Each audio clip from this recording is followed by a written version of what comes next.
こんにちは皆様。今日はカナダすごく寒いですよ。私はね、今日で2回目で YouTube で登場してるんですけれども、かなり緊張してます。で、この前1回だけですね、YouTube に登場して、その健康についての心配するな、勇気を出していきましょうっていう本を翻訳しました。それは終わったんですけれども、これからですね、自分でどんどん登場して自分の学んだ知識をですね、日本の方々にもですね、ちょっとずつ伝えたいと思います。なぜ日本語で喋るかっていう人も私に聞いたんですけれども、私はですね、日本で大体11年間滞在したので、日本のことが大好きですけれども、私の第二のふるさとですね。だからちょっとぐらいでもですね、日本の方々に役に立てば幸せなんかなと思って、日本語をもちろん私忘れてるんですけれども、皆さんのおかげでですね、毎日ちょっとずつ勉強していこうと思っております。毎回ですね、この YouTube の方ですね、短く説明していきたいと思います。だから私はですね、これからの計画としてはですね、私の自分のですね、医学出身ですけれども、ウイグルのですね、人民病院で消化器外科医として働きました。で、私のですね、最初もですね、私 YouTube に登場した時も自己紹介でもちょっとぐらい説明したんですけれども、私は何やってるかということをちょっと説明したいと思います。最初はですね、1995年ですね、上海医科大学を卒業してから、その人民病院でですね、2年間ですね、救急外科ICU で働いたんですね。で、その後はですね、消化器外科に移って移動してですね、そこで長く外科医として働いて、あとはですね、その日本に行く前ですね、日本にですね、2003年3月1日着いたんですけれども、その前ですね、1年間ぐらいですね、その腹腔鏡のその胆石、その医学知識の言葉とかですね、ちょっと喋りすぎたらですね、分かりづらいかなと思って、なるべくですね、皆さんがですね、分かるように説明したいと思いますけども、その腹腔鏡ですね、お腹からですね、その穴開けてテレビ見ながらです、モニター見ながらですね、その胆のとかですね、取るという作業ですね。だから私その時ですね、大体ですね、そのやったことはその胆石ですね、主に胆石が一番多いですね。ウイグルでですね、ウイグルのその状況とかですね、食べ物とかですね、で胆石の原因はいろいろあるんですけれども、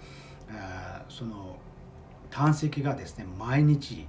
大体ですね、5、6人ぐらい患者さんをオペしました。で、あとはですね、虫垂炎ですね。虫垂炎はですね、ウイグルでも同じですけども、日本でもそういう聞いたことがあるんですけども、誤解っていうか、その盲腸炎っていう方も多いですね。だからこれはですね、盲腸じゃなくて虫垂炎ですね。盲腸はですね、結腸のことですね。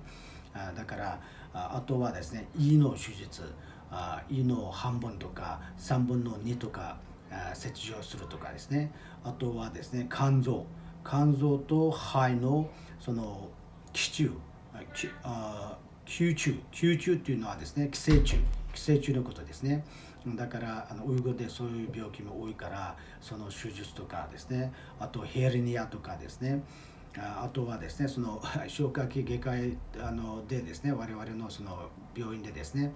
外科医として働いている人はですね、いろいろことがそのできるんですけれども、私はもちろん一人じゃなくてみんなと一緒にやるんですね。だからあとはですね、静脈瘤、下肢のですね、下肢の静脈瘤という皆さん聞いたことはあるんですけれども、それもですね、ドクターたちと一緒にやりました。で今回はですね、私はですね、私の自分のその昔やったこと、あとは日本に行ってですね、それもですね自己紹介でちょっと説明したんですけども、先生方のおかげでですね、東京医科大学のその免疫力、あとは解剖学を勉強しました。時にですね論文とかはですねその男性不妊症について論文書いてるんですけれども、解剖はですねすごく興味がありまして、あとはですねそのいろいろ専門看護学校でですね、教師として働きました。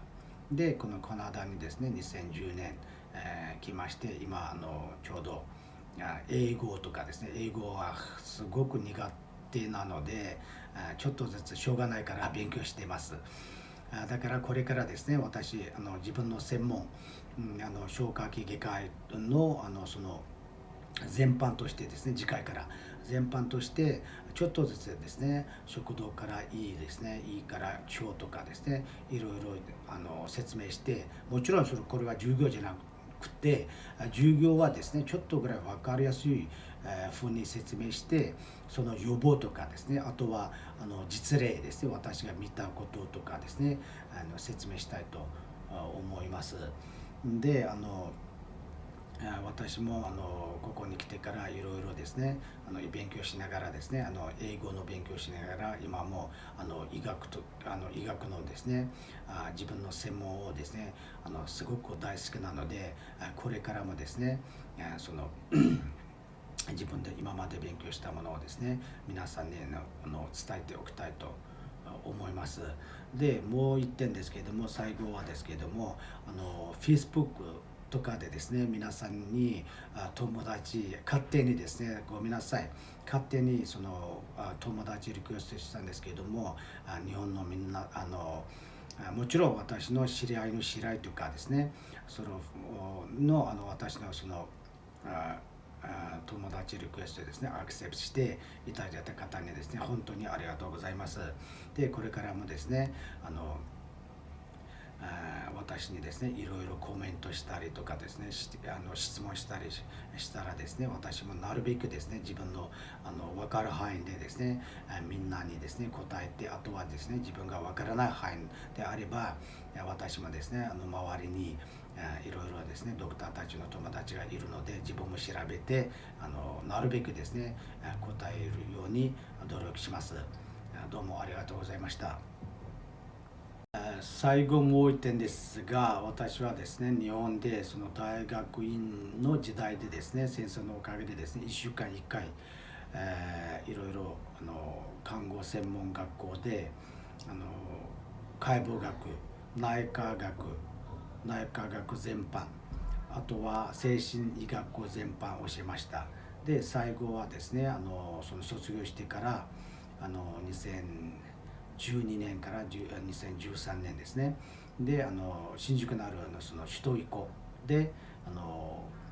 解剖学を教えました。だから私のですね学生さんも、多いと思いますが、多分私の学生もですね見とるかもしれませんですが、皆さんのですね最後にご登録とごシェアよろしくお願いいたします。どうもありがとうございました。